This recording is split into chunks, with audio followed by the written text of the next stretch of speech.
Sophie Patrikios is going to take up the narrative now. She's been with Lego for the past 13 years. She claims it's because she's just a big kid and she was interested in the freebies. Hers is a tale of how reaching for perfection can bring unexpected consequences. But don't worry, because like all good stories, this one is going to have a happy ending. Sophie Patrikios.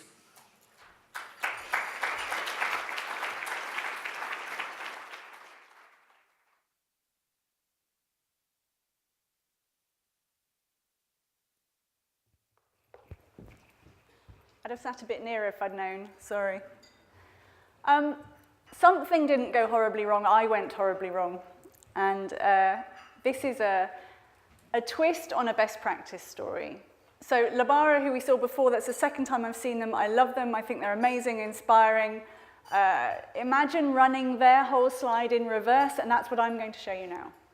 So if you want to know how to get things right, just video me, do it backwards, no problem. And we're not sure about the happy ending. We're kind of in a happy middle. So, timeline. This is me meeting the Queen, 2005. You can tell she was thrilled, bless her. 2 years on, this is me and my beloved ex-boss Richard Stollery winning awards for the Best European Consumer Service and Best Business Strategy. Another 2 years on, this is me in the best day of my life, bar none, including my wedding. This was talking at Lord's about leadership with Steve Backley, Roger Black, Mike Wheats, who's a mountain climber, and I used to climb, so to me he's a god. Ranulph Fiennes was also on the agenda, and I was there. It was absolutely the pinnacle of everything I've done professionally. And a slide I wasn't expecting. So here is the post of what I said at that leadership conference. Close your eyes, imagine this is, you are now working for me. You are a multilingual graduate. You work in a contact center. Perhaps not where you thought you were going to be ending up working when you became a multilingual graduate. In Slough. Your train journey to work takes 1.5 hours and about 30% of your net pay, and it's snowing. Do you throw a sickie? That's what I talked about at that leadership conference. The answer then was absolutely not. Nobody ever did. They came in no matter what on their hands and knees, and that's why I was invited to talk with Olympians about leadership. 2 years on, things didn't go so well. So before I tell you about what changed, let me tell you about what hasn't changed. So first of all, you know Lego. We were founded in 1932. We're a Danish company. If there are Scandinavians in the room, forgive me, but Lego comes from legot, which means play well in Danish. There are 62 Lego bricks for everybody on the planet. We are the largest tire manufacturer in the world. They're very, very small, but we do make more of them than anybody else. We are the 4th largest toy company in the world, and in fact, at the moment, we're the 3rd largest. The first 2 are Mattel and Hasbro, so Action Man and Barbie. The rest is Chinese tat. And we are family owned and managed. This is the family. So this is, at the top you have Ole Kirk Christiansen. He was the founder of the company. He was a carpenter. He made, well, basically in the Depression, wooden furniture stopped selling, but he realized that people will always spend on children. So he moved over to make toys, and he made very high quality toys. So they had 3 layers of paint and varnish on them so that they wouldn't look rubbish when they were banged against things. And he said that quality was everything. And then his son, Gottfried, was the innovator. So Ole Kirk Christiansen was the craftsman. Gottfried was the innovator. He came along, heard about this new funky trendy thing called plastic, said, Dad, this is the way forward. We should be making toys out of plastic. It's bright, it's colorful, it doesn't, fade. Ole was not so sure. He was a traditionalist. They agreed to make in parallel plastic toys and wooden toys until there was a fire in the wooden toy warehouse. Nothing was ever proved, and Gottfried went on to take the plastic toys forward, and he created what we call system in play, meaning that every brick must work with every other brick. So any Lego brick of any size that's been made since 1932 will click to any other brick. And then at the front, that's Keld. Keld is our current owner. And if you say that when you play with Lego, there is, you have to be a craftsman, you have to be an innovator, you also probably have to have a child in you, that's Keld. He is our visionary, our heart, our passion, our ideas man, and he still runs us. And we have an enduring strategic foundation that starts with only the best is good enough. And again, if you are a Scandi, then you'll know that there's actually a catch to this. So this wooden carved, Ola Kirk-Christiansen carved this saying, by the way, in Danish, and it hasn't changed, one of the many things it hasn't. What it actually says isn't only the best is good enough. What it actually says is even the best is not too good, which is how we ended up in the 80s having people whose full-time job was counting the dots of stubble on a minifigure's head to make sure they were the same as the other people. So only the best is good enough, even the best is not too good. We're going to come back to that. Then we have our values, which are exactly what you think they would be. If I left you on your own in a room for long enough, you would say these are Lego's values. And then we have our mission, which is to inspire and develop the builders of tomorrow. And that's Keld.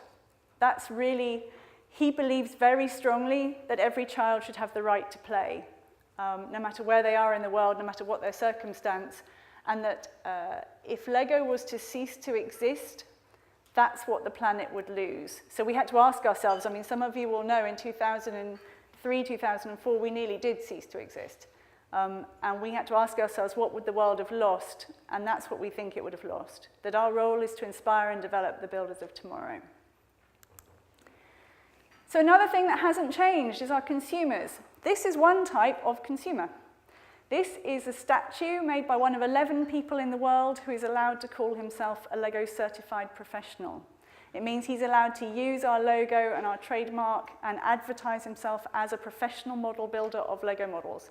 They tend to make very large things, so after Hurricane Katrina in New Orleans, the children of New Orleans redesigned a model to go in the library, for example, about regeneration, and one of the certified professionals made that come alive in Lego. The particular man who made this model is a guy called Nathan Saweha. He used to be a lawyer in New York, and he earns more doing this, if that gives you a sense of dissatisfaction about your own career choices. Nathan is clever, talented, good-looking, and aware of it. Here's another type of consumer. This, ladies and gentlemen, is an AFOL, an adult fan of Lego. We used to call them nerds, but it turned out that 5% of our total consumer sales came from 3,500 people. That's a tiny, tiny percentage of people, and it was these guys. This particular battleship, aircraft carrier, this aircraft carrier is 4.5 meters long. It's over 200,000 bricks in it. It has working elevators and working slingshots that launch the planes. It has electrical lights in it. He does have a wife. And partway through the building process, we slightly changed the shade of grey that we make bricks out of. If you want to know what a complaint mail sounds like from a grown man, really don't mess with the grey in Lego sets. Kids, obviously, we have kids. So 10% of the contacts that come into my area, so I run the contact centres, 10% come from kids. They have very important things to say. Often they want to tell us that they've built something. Often they want to tell us that they are thinking about building something. Often they want to tell us that the thing they've built they think is really great and we should model, make it forever, and could they please have some money? They're very, very sharp, kids these days. So of course, these are the core consumers for us. And here is a letter from one of them, which I suspect you can't read, but I wanted to let you know what it's like to live in our world. So, dear creators of the Lego magazine, this is the Lego Club magazine that the kids get. It disturbs me that there is a fair bit of girl Lego in your Christmas catalogue 2007. Lego was originally made as a boy's toy. Please don't be like all the other toy creators and ruin a perfect invention. Girls already have loads of toys that will never be converted for boys. Boys' toys are always being changed to girl stuff, like K'NEX, Scalextrics, now Lego, and many more. Lego was one of the last things that is just ours.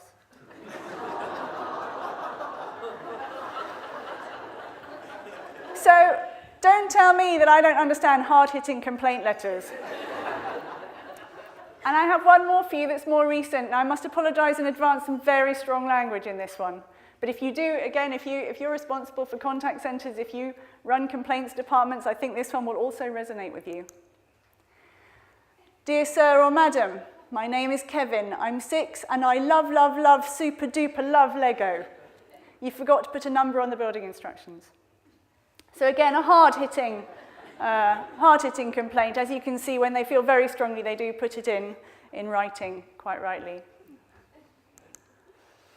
Another thing that hasn't changed is the way we translate our values into conversations. So 12 years ago, before my time in the contact centres, a mixed group, a little bit like Labar actually, took the Lego company values and said, but what does that actually mean if you are having a conversation with a consumer?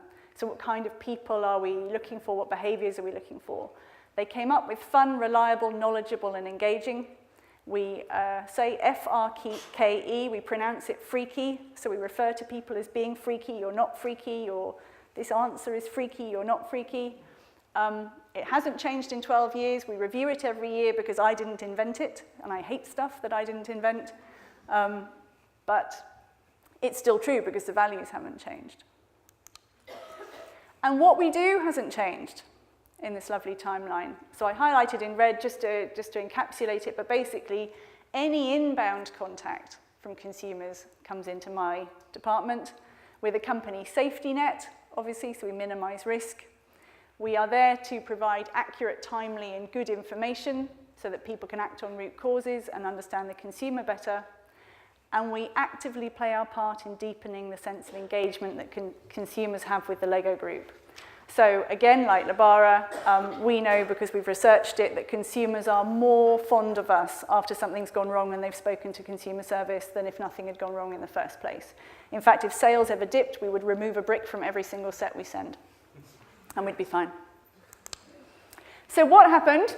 2009, best results ever. Net Promoter Score, best results ever. Phone and email service levels, best ever. Cost per contact was fine. You never wanted to be too good, right? We globalized, so instead of having an American contact center and a European one, so we've got 16 languages in Europe, just American in America, we made the whole thing work so that English went everywhere. We got one single system that could cross-flow calls and emails. We prepared to open South Korea, our third center, and we prepared to be the first ever non-manufacturing department in Lego to do continuous improvement, which is lean, except we call it continuous improvement. And then we thought, even the best isn't too good. Wouldn't it be a shame just to sort of, capitalize on what we're already doing and carry on in a nice structured way and get better and tweak things and build on a firm foundation? Why would we want to do that? Let's try and do all of it, but for half the price and 3 times as fast. Because that's the way we were geared, that you just have to keep improving all the time. So what we changed? We completely changed where our focus was. So in 2010, having had this amazing year in 2009, the company launched a membership scheme called or a loyalty scheme called the VIP scheme, where you get points. We'd never had that before. We launched a massively multiplayer online game, which was a subscription game. We'd never had that before. We launched a Lego ID where you log in when you use the website, and we'd never had that before. And we opened, I think, 3 new languages that we hadn't done before. We started handling contacts globally, like I said, because we had this new system, so we could push English around. We'd never done that before. We had our year-to-date figures, and we had an amazing start to the year. And you understand we're very, very seasonal, very Christmas-oriented. Like 70% of our contacts are in 8 weeks. So year-to-date had an amazing start, so we were feeling really good. Comparing ourselves to 2009, we were determined to do better this time. And we launched continuous improvement with all guns blazing as the poster child of the non-manufacturing departments. That's completely where my head was going. What I failed to notice was that all of those new things, the new loyalty scheme, the massively multiplayer online game, the Lego ID logging in registration, had completely changed the role that the advisors were doing.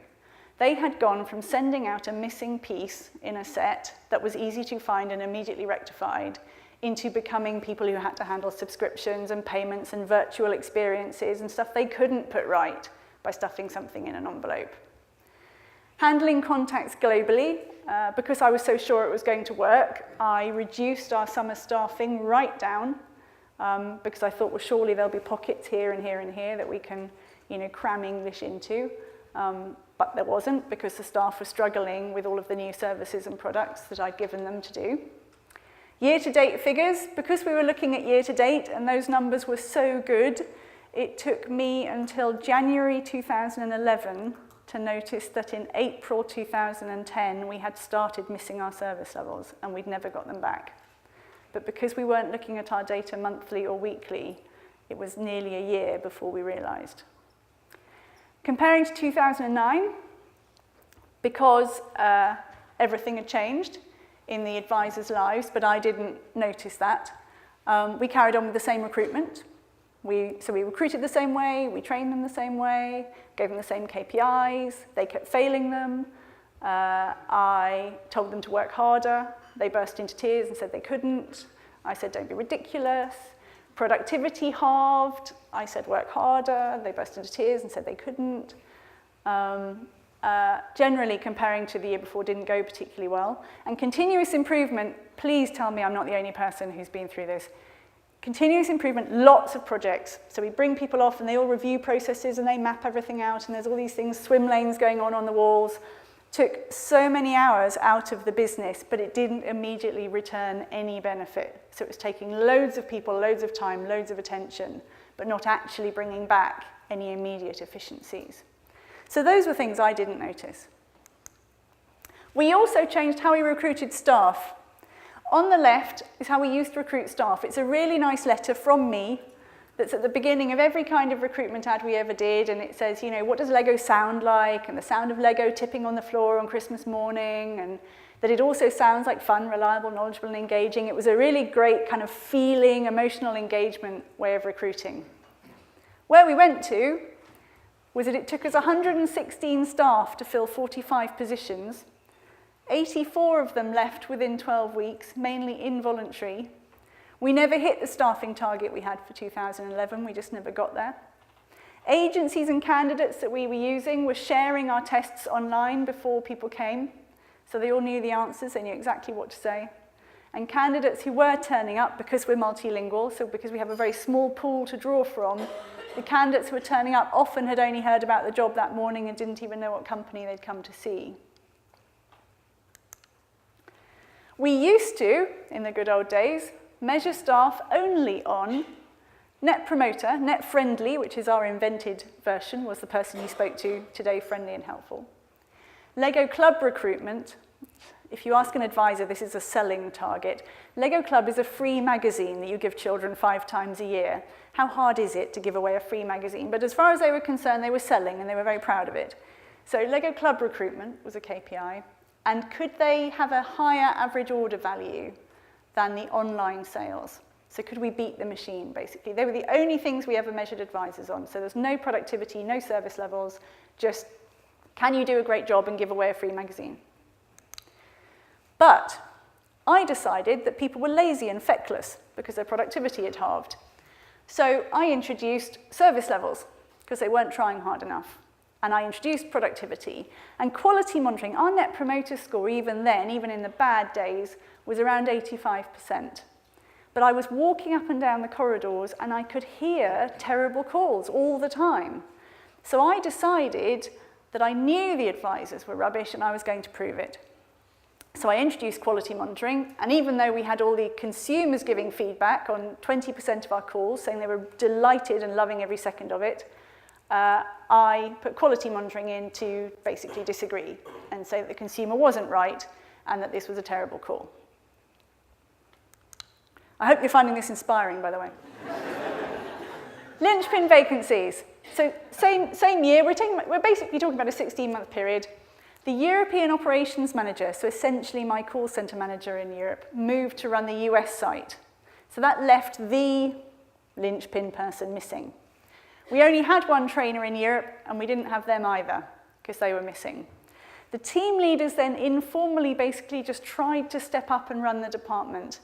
They weren't equipped, why should they have been? And if you were lucky enough as an advisor to see them at all, it was probably because they had to performance manage you. So we became entirely a department run by bad cops. The rest of the time they were in meetings trying to solve all the problems caused by lack of staff and everything else. It's a disturbing image, isn't it? I should have warned you. And then we hit rock bottom. So in 2011, it was our worst results ever. Our Net Promoter Score was still extremely high, but because only the best is good enough, we'd had a higher target set, so we missed that too. Our service levels were the lowest ever. If you called us in December that year, you had basically a 1 in 2 chance of getting through. Our cost per contact, so our only cost efficiency measure, was met. And that made the frontline staff come to the conclusion that we had deliberately understaffed all year in order to save money, as opposed to we couldn't get people through and keep them.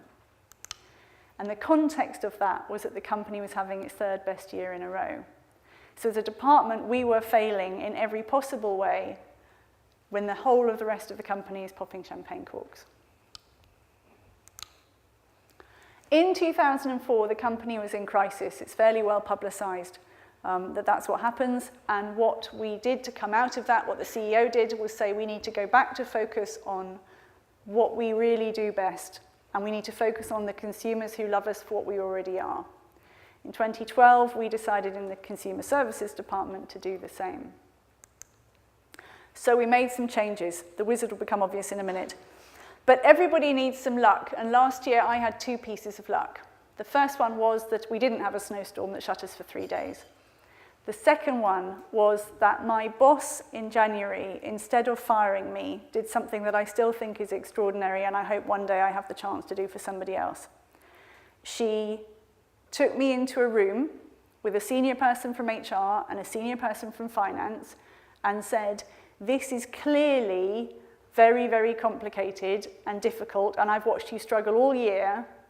Come in, take 8 hours, and just tell us, explain to us everything that's going on. Explain the problem, explain what you've tried, explain what you need from us. Just talk us through the situation that you're in and help us understand so we can help you."